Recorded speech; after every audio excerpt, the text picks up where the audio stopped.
Monasteries were important places in the medieval world. They were communities of people, and monks or nuns lived there. They chose to live apart from the everyday world. They dedicated their lives to God. They followed strict rules. These rules guided their daily lives. But monasteries were more than just places of prayer. They became centers for many things. They preserved old books, they taught people, and they also played a big part in healthcare. In medieval times, healthcare was very different. There were no hospitals like we know them today. Doctors were rare. Most people relied on folk remedies. They used traditional healers, or they just suffered through their illnesses. Illness was often seen as God's will. It could be a punishment or a test of faith. People did not understand how diseases spread. They did not know about germs. This lack of organized care created a need. The church stepped in to fill some of that need. Christian teachings emphasized charity. They taught people to care for the sick and the poor. Monasteries were places where these teachings could be put into practice. The monks and nuns took vows. These vows included helping those in need. One of the most important rules for monks was the rule of Saint Benedict. This rule was written in the 6th century. It became the most common rule for monasteries in Western Europe. The rule of Benedict was very detailed. It covered everything. It talked about prayer. It talked about work. And it talked a lot about caring for the sick. Saint Benedict wrote, "Before all things and above all things, care must be taken of the sick." He meant this very seriously. He said the sick should be served as Christ himself. This was a powerful command. It made caring for the ill a central part of monastic life. So, caring for the sick was not just a side activity. It was a core duty. Monks and nuns believed they were serving Christ directly when they helped someone who was ill. This religious motivation was very strong. It drove their efforts. It made them build special places for the sick.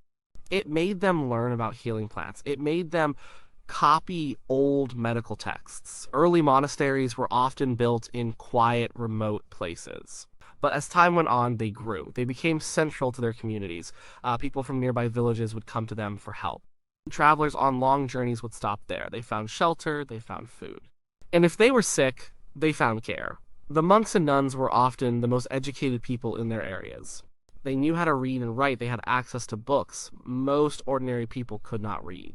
Most priests did not have the same level of learning. This meant monasteries had a unique role.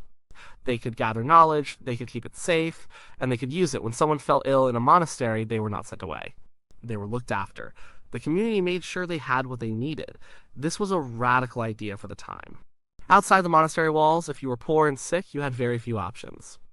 You might die alone, or you might rely on family, but families often lacked resources. They did not have the knowledge to help much. The care provided by monasteries was basic. But it was often better than nothing. It was based on compassion. It was based on Christian love. It was also based on some practical knowledge. Monks learned about herbs. They learned about simple treatments.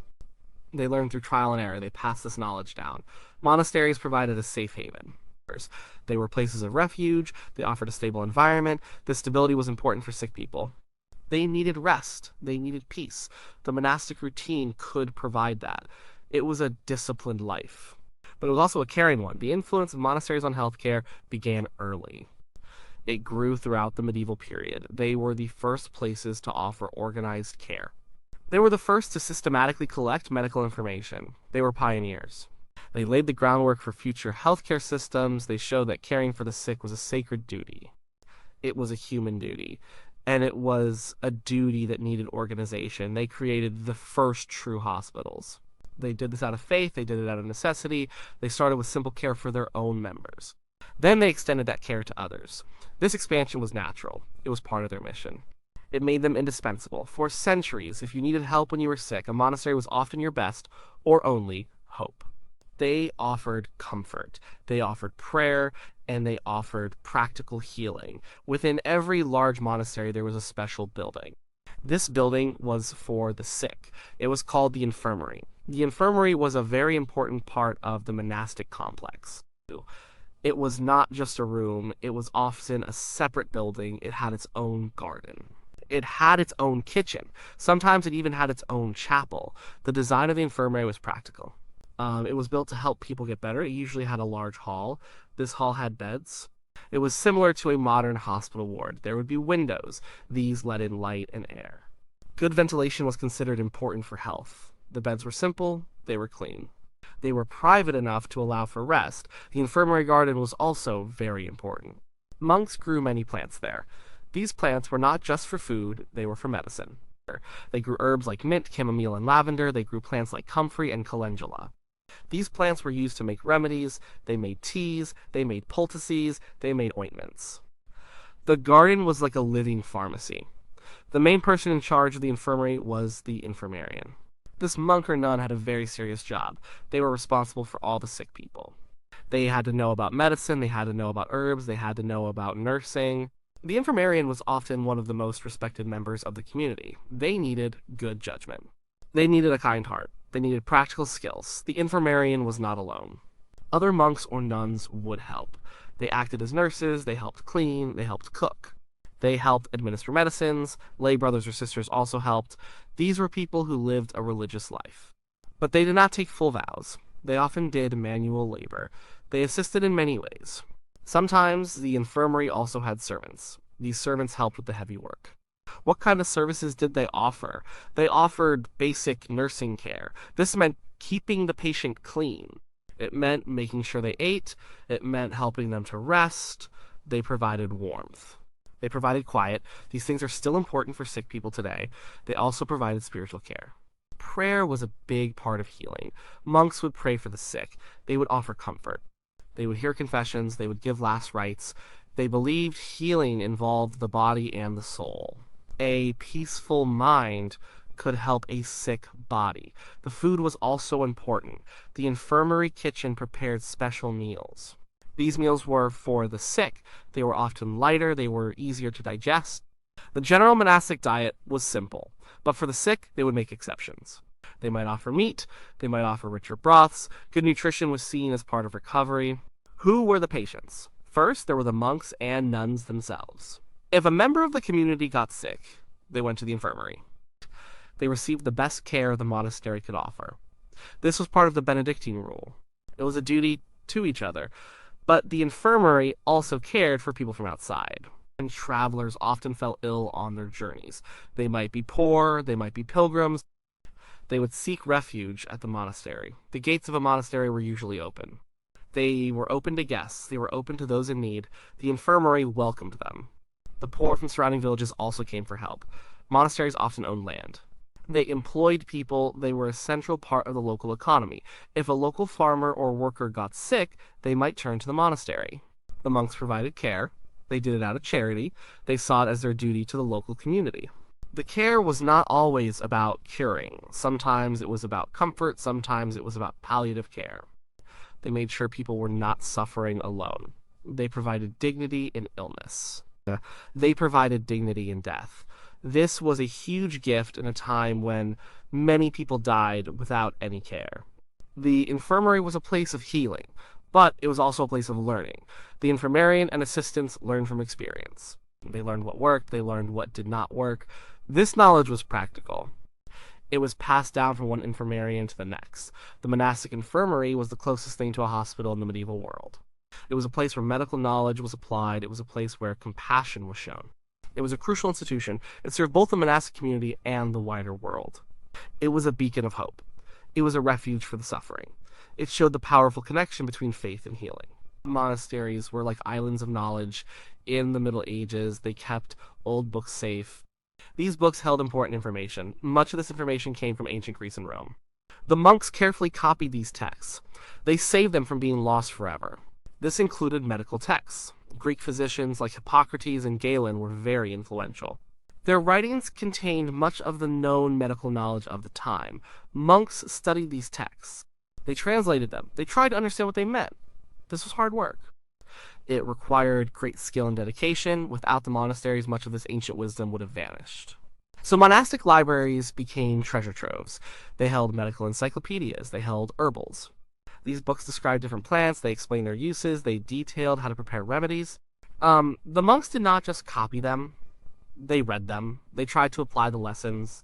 Herbal medicine was a cornerstone of monastic healing. Every monastery had its physic garden. This garden was carefully tended. It grew a wide variety of medicinal plants. The monks understood the properties of these plants. They knew which ones eased pain, they knew which ones helped with digestion, they knew which ones fought infection. They used plants like poppy for pain relief. They used willow bark, which contains a compound similar to aspirin, for fevers. They used chamomile for calming. They used rosemary for stimulating. They created tinctures. They made salves. They brewed special teas. These natural remedies were their main tools. Pharmacopoeias were also developed. These were lists of medicines. They described how to make them. They listed the ingredients. They detailed the dosages. These early formularies were crucial. They standardized some treatments. They allowed knowledge to be shared. Monastic medicine was not just about herbs. They also practiced some basic surgery.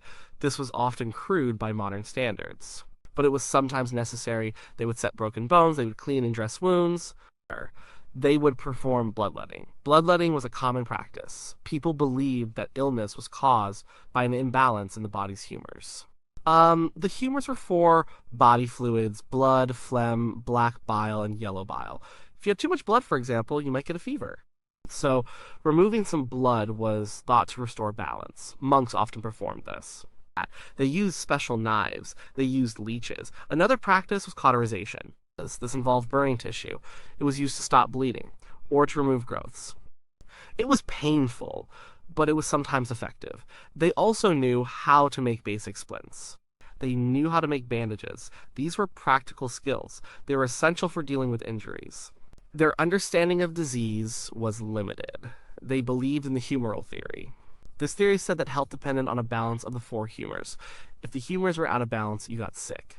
Treatments aimed to correct this imbalance. This meant bloodletting, purging, or changing diet. They also believed in divine causes for illness. Prayer was always a part of healing. They believed God could cure, or that illness was a test.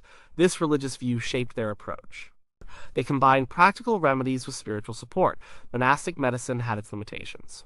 They did not understand germ theory, so hygiene was not always perfect, though some monasteries had good sanitation for their time. They did not have antibiotics. They did not have advanced surgical tools. Many illnesses were beyond their ability to cure. But they did what they could. They applied the best knowledge available to them. They adapted ancient wisdom. They combined it with their own experience. They refined their methods over centuries. Their contribution was significant. They preserved medical texts. They cultivated medicinal gardens. They developed practical healing skills. They provided compassionate care. They also documented their work. They wrote down their observations. They created new medical texts. These were often illustrated. They showed plants. They showed procedures. This helped to spread knowledge. It helped to train new infirmarians. Monasteries were vital for keeping medical knowledge alive. They were places where learning happened. They were places where care was given. They were not just preserving the past, they were also building the future of medicine. They created a foundation. This foundation would later be built upon by universities and secular doctors. But the monks laid the first stones. They did it with dedication, they did it with humility. Monasteries did not just care for their own members. They reached out to the world beyond their walls. They played a huge role in community health. This was especially true for the poor. It was also true for travelers. Caring for the poor was a core Christian duty. Monasteries took this duty very seriously. Many poor people in medieval times had nowhere else to go. They were sick, they were hungry, they were homeless. The monasteries offered them a lifeline. They would provide food. They would provide shelter, and if someone was sick, they would bring them into the infirmary. Or they would care for them in a separate guest house. This charitable work was essential. It saved many lives. It relieved much suffering. Pilgrims were another group who relied on monasteries. Pilgrimage was common in the Middle Ages. People traveled long distances. They visited holy sites. These journeys were dangerous. They were hard. Pilgrims often got sick. They got injured. They needed places to rest and recover. Monasteries were strategically located along major pilgrimage routes. They set up hospices. These were like guest houses. They offered hospitality to travelers. They offered a safe place to sleep, they offered food, and if a pilgrim fell ill, they offered medical care. These hospices were precursors to modern hospitals. They provided a public service. Many monasteries also had special buildings for guests. These guest houses were not just for the well. They also served the sick. The rule of Benedict emphasized welcoming guests. This included sick guests. So, these places offered medical attention alongside basic lodging. Monasteries also played a role in education. They were centers of learning. They trained their own members in medical skills. But this knowledge sometimes spread outside. Local people might learn from the monks. They might learn about herbs. They might learn about basic wound care. The monks wrote books. They copied books. These books contained medical knowledge. Sometimes these books were shared, or people could come to the monastery library to study. This helped to spread medical understanding. It was a slow process, but it was important. Monasteries also influenced public health in their immediate areas. They often had advanced water systems, they had good sanitation for the time, they built latrines, they managed waste. This was better than what most towns had. Their example could inspire others. It showed that good hygiene was possible. They also contributed to agricultural innovation. They improved farming techniques, they introduced new crops. This led to better food security for the region. Better nutrition meant fewer people got sick. It meant people were stronger. They could fight off illness better. So, their agricultural work had a direct impact on public health. The presence of a monastery often meant stability for a region. It brought economic activity, it brought employment, it brought social services. The care for the sick was part of this larger role. It created a safety net. This safety net was vital for medieval communities. When a plague or epidemic struck, monasteries often tried to help. They might open their gates even more widely. They might care for the dying. They might offer comfort. They risked their own lives to do this. Many monks and nuns died caring for others during outbreaks like the Black Death. Their impact on the local community was profound. They were often the only source of structured medical care. They were places of refuge. They were centers of learning. They were models of charity. They showed how an institution could serve the public good. Monasteries were not just isolated religious communities.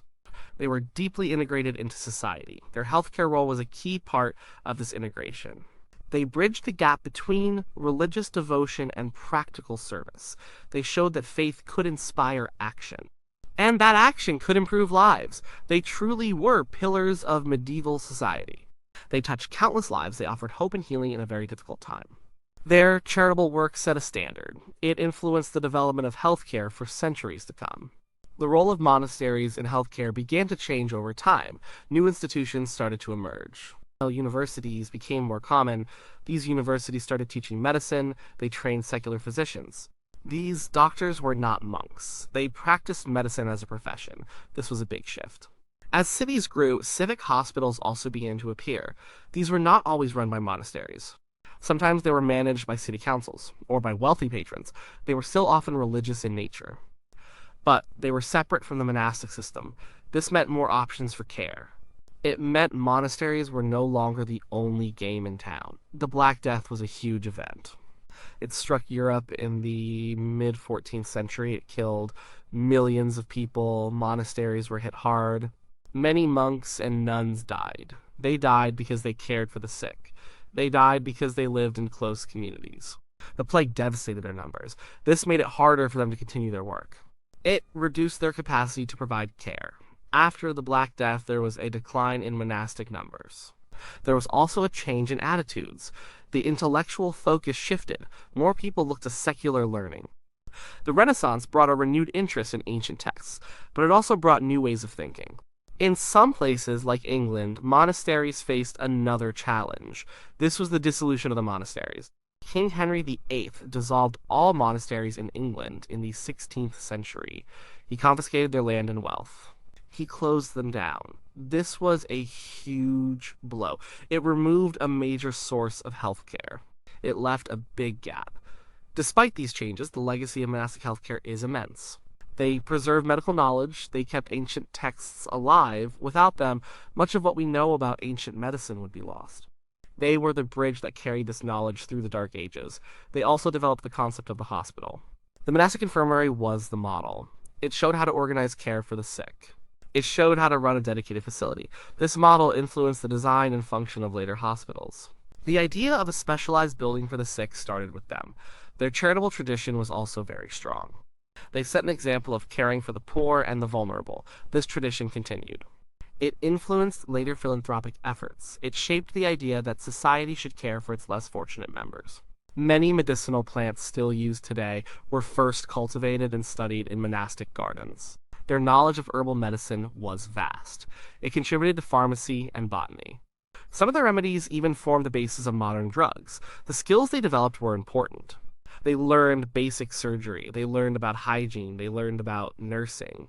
These practical skills were passed down. They contributed to the overall development of medical practice. Monasteries were crucial. They were not just places of worship. They were vital social institutions. Their role in healthcare was central to medieval life. They provided care when no one else would. They preserved knowledge when it was threatened. They built the first hospitals. They trained the first caregivers. They faced many challenges, but they persevered for centuries. They adapted, they served. Their work laid the foundation for modern medicine. It showed the power of compassion. It showed the importance of organization, and it showed the enduring link between faith and healing. Monasteries were truly remarkable. They were not perfect. Their medicine was not always effective. But their intent was pure. Their dedication was unwavering. They stood as beacons of hope and healing. They shaped the lives of countless individuals, and they left a lasting mark on the history of healthcare. Their story reminds us of the power of community. It reminds us of the importance of selfless service. It reminds us that care for the sick is a fundamental human value.